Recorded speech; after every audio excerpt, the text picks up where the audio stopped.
안녕하세요. 삼성서울병원 중환자 코디네이터 역할을 하고 있고요.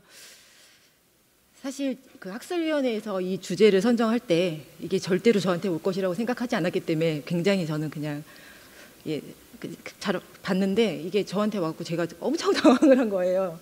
그래서 좀 고민을 많이 했던 주제인데 막상 이게 닥쳐서 하려니 쉽진 않았지만 하다 보니까 너무 재밌고, 사실 저는 ICU를 굉장히 좋아하는 편인데 ICU에 대한 애정이 막 이렇게 물씬물씬 다시 간호사에 대해서도 물씬물씬 애정이 좀 솟는 그런 시간이었습니다. 그런 재미와 저의 애정이 선생님들한테도 조금 이렇게 전해지기를 바라면서 발표를 시작하겠습니다. 제가 아까 말씀드렸던 것 같이 처음에 사실 주제를 받고 어떤 내용을 좀 해야 될지에 대해서 고민을 좀 많이 했는데, 저한테 생각나는 건 뒤에도 설명드리겠지만 교육이나 뭐 HWP 이제 그런 정도 좀 생각을 했었는데, 그거 가지고는 조금 부족하다는 의견을 주셨고, 그래서 어쩔 수 없이 챗 GPT에게 도움을 조금 받아봤습니다. 그래서 이렇게 이런 내용들을 주셨고, 이거 하나하나씩 좀 보겠습니다.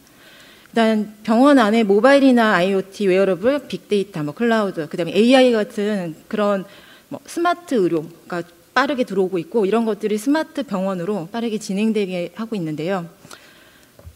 삼성서울병원에서는 중증 진료 체계를 협력병원과 이렇게 연계해서 환자 데이터를 정보를 공유해서 좀 원활하게 환자도 보게 하고 환자 치료에 좀 그러니까 좋은 치료를 할 수 있게 도모를 하고 있고요.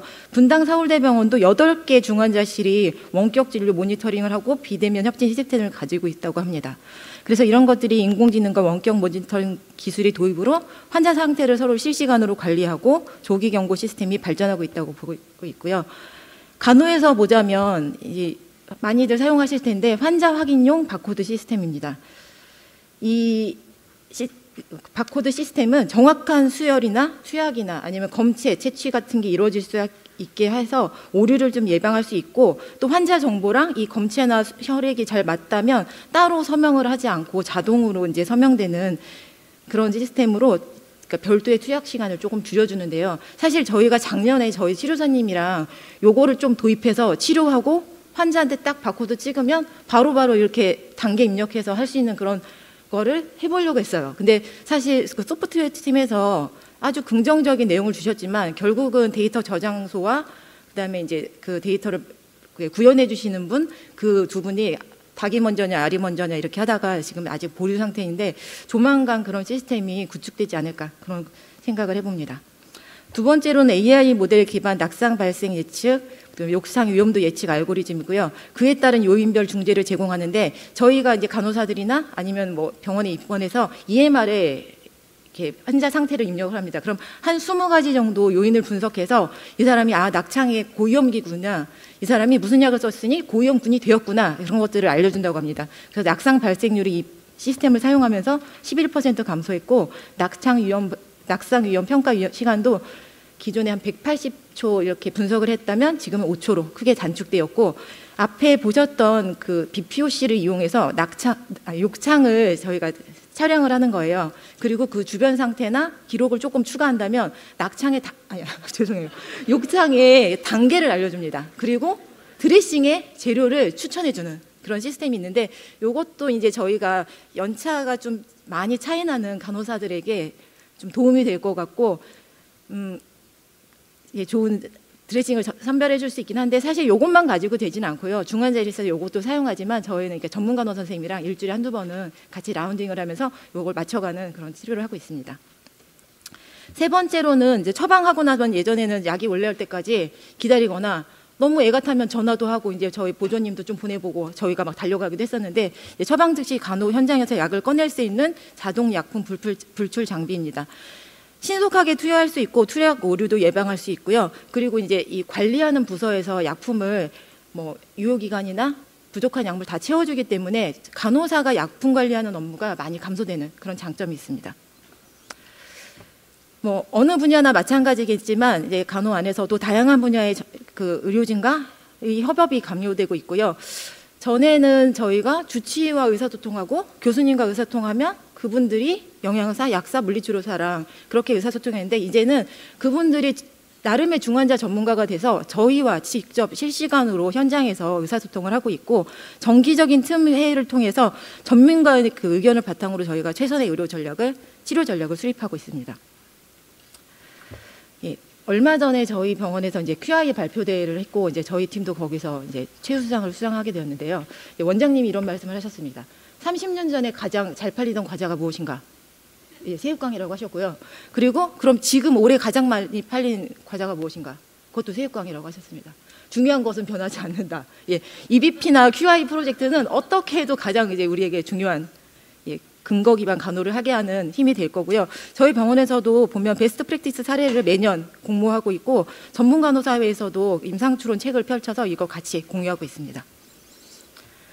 예, 앞에 이제 제가 처음 딱 떠올린 게 교육이라고 말씀드린 것이, 그 시대에 그냥 그 시절에 가장 중요한 내용들은 다 교육에 담겨 있다고 저는 생각을 했거든요. 그래서 이제 교육을 내용을 조금 같이 공유하고 싶은데요. 일단 저희 많은 병원에서 신입 간호사부터 점력 경력에 따라서 이렇게 경력 개발 제도를 가지고 그에 따른 교육을 하고 개발할 수 있는 그런 프로그램들을 가지고 있고, 코비드19를 겪으면서 중증 환자 전담 간호사에 대한 요구가 굉장히 커졌습니다. 그래서 표준 교육 프로그램들 같은 거 개발해서 교육을 하고 있는데, 이런 데는 그 전에 저희가 준비되었던 교육 전담 간호사나 전문 간호사들이 그 교육에 많이 참여하는 것으로 보이고 있고요.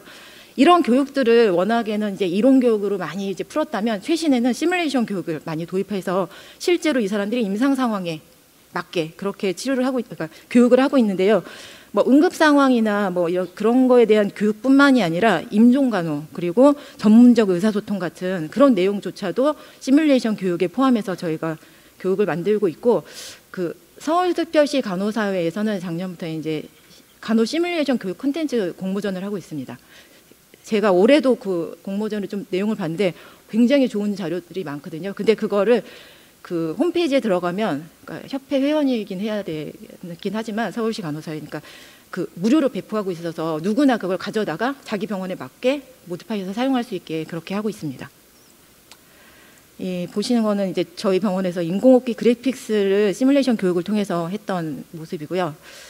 요거는 이제 올해 부산에서 있었던 에크모 심포지움이었는데, 그 중환자재활 시뮬레이션 교육을 조금 이제 해달라고 해서 저희가 이렇게 저희 전문간호 선생님들 역할을 이렇게 주고, 사실 이분들이 사전 교육이 없었던 거예요. 에크모에 대한 사전 교육만 있고, 그래서 저희가 그냥 동영상으로 어떻게 하는지 싹 보여드리고, 그리고 실제로 시뮬레이션 교육을 할 수 있게 했는데, 이 교육의 또 장점이라면 의사랑 그다음에 간호사, 그다음에 그 체외순환사, 그런 다직종들이 교육을 만들고 다직종들이 와서 교육을 듣는 그런 다학제 협력 교육이라는 게 의미가 있었습니다.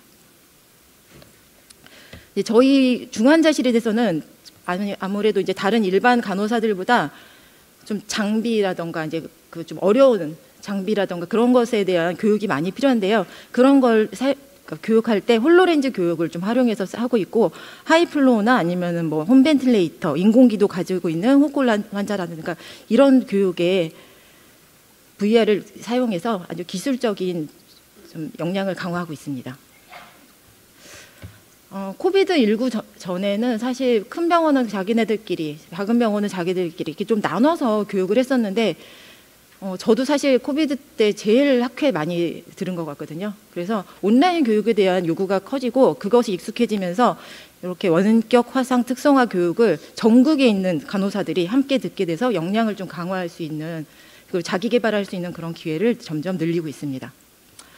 그래서 이제 저는 사실 이거 교육 준비, 그러니까 교육에 대한 내용을 좀 보면서 생각한 게, 그러면은 재활에 대한 교육은 얼마나 우리가 관심 있고 많이 준비가 되어 있는가 좀 궁금했던 거고요. 그래서 이제 저희가 제일 많이 가고 싶어 하기도 하고 참여하는 그 미국 간호사 협회의 그 NTI에 접속을 해봤는데, R 찾아봤는데 없었고요. 그다음에 모빌라이제이션 찾았는데 없더라고요. 근데 하나 검색된 게 얼리 무브먼트.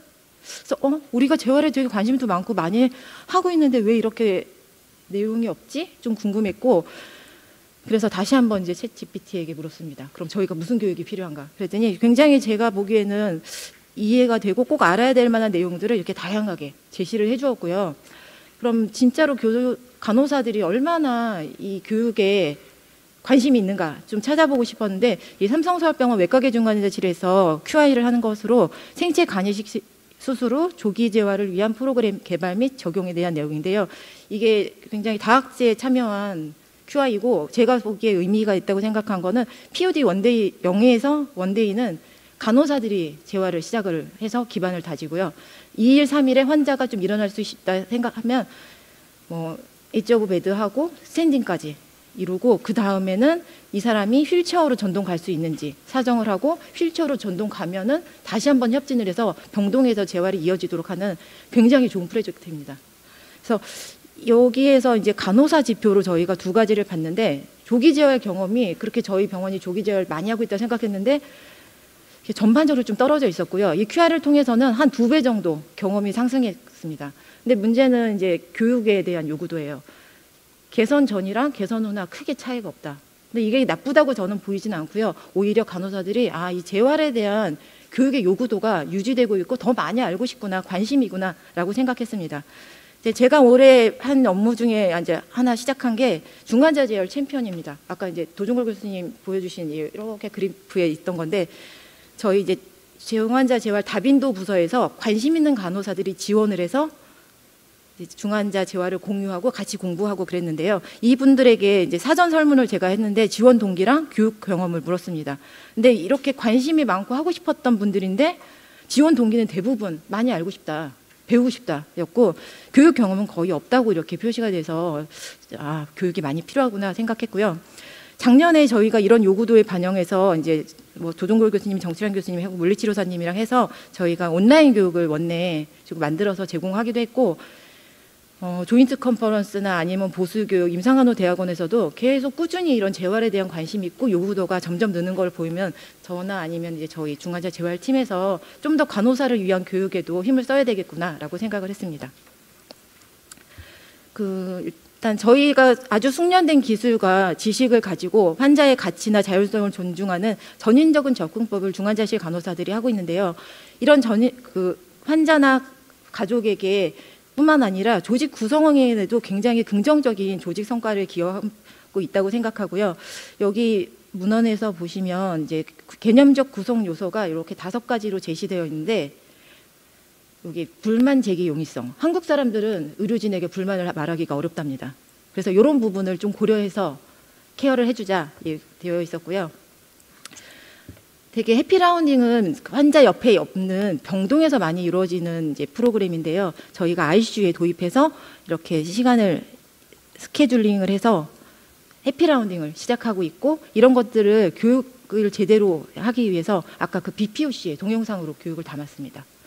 환자 존중 캠페인 중에서는 심장외과 중환자실에서 퇴실할 때 환자한테 설문지를 하는데 여기 글씨 잘 안 보이시긴 한데 여기에 불만을 생겼을 때 얼마나 잘 말할 수 있었는가 아까 말씀드린 그런 요소를 담아서 설문지를 제작하였고 퇴실할 때 지정희 교수님부터 담당 간호사까지 쭉 사인을 하고 회유를 기원하는 이런 카드까지 제공하는데 이런 것들이 보호자 환자가 굉장히 만족도를 많이 좋게 주셨고 그런 것들이 다시 저희한테 피드백 주셔서 간호사들이나 의료진들도 많은 힘을 얻고 있다고 합니다. 중환자 재활할 때도 마찬가지로 이 PFCC를 지키는 것이 중요하다고 생각하는데 여기 보시면 저희는 이렇게 치료사님 저는 한 발 물러서 있고 보호자입니다.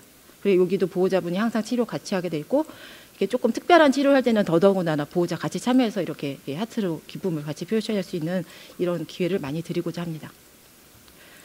이런 좋은 프로그램들을 잘하기 위해서는 간호사가 에너지가 있고 소진되지 않아야 된다고 생각합니다. 그래서 간호사들의 웰빙 프로그램이나 아니면 여기 유연근무제 같은 이런 것들로 간호사들한테 조금 더 힘을 주고 우리 스스로도 이렇게 공부하고 마음 챙김 같은 것들을 스스로 다지고 있는 간호사들이 저는 굉장히 대단하다고 생각했고요. 여기서 보시는 것 같이 우리가 환자들에게 기쁨, 즐거움, 희망, 자신감, 안전한 환경을 제공하려면 우리가 일하는 환경 자체부터 기쁨, 즐거움, 희망, 자신감, 안전함으로 가득해야 합니다.